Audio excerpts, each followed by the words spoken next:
The sentencing of 2 Reuters reporters in Myanmar to 7 years in jail has drawn harsh condemnation at home and abroad.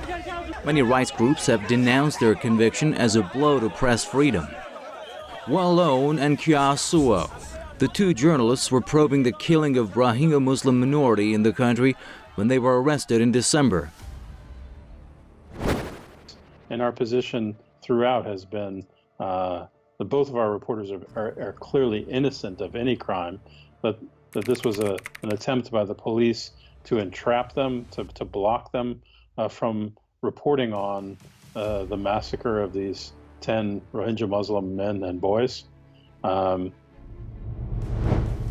Myanmar's civilian leader Aung San SuuKyi is under pressure to give amnesty to the journalists.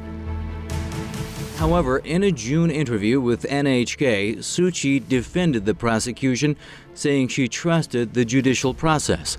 Many political observers see the recent case as a failed test of progress towards democracy in Myanmar, a country ruled by a military junta until 2011. Well, this verdict, this very heavy sentence of 7 years against the 2 journalists, is a clear and sad sign that the transition, the democratic transition in Myanmar, is going to an end.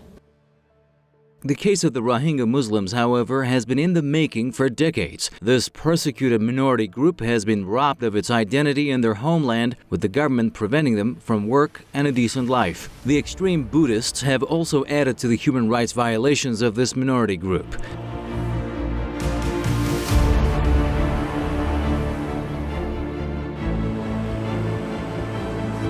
The conviction comes amid rising pressure on the government over the crackdown on the Rohingya, an ethnic minority in West Myanmar.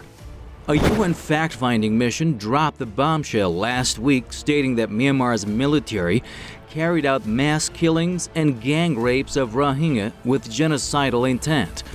Over 700,000 of the Rohingya people have been displaced to Bangladesh in a mass departure that is still going on.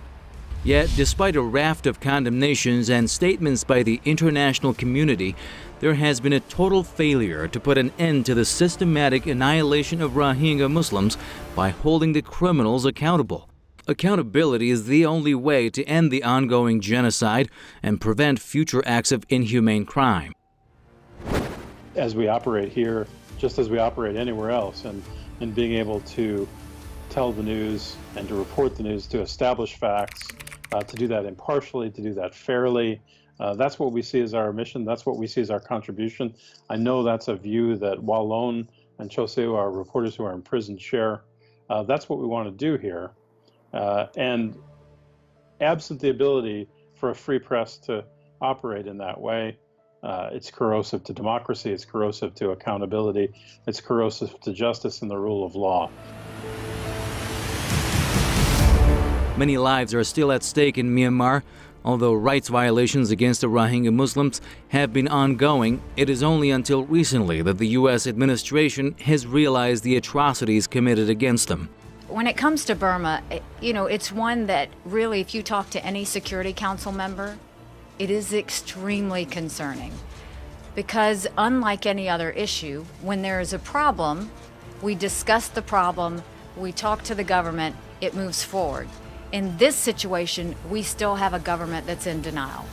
And there is still a military that refuses to be held accountable. In 2016, then President Barack Obama embraced Myanmar and its leader Aung San SuuKyi, calling Myanmar a new democracy.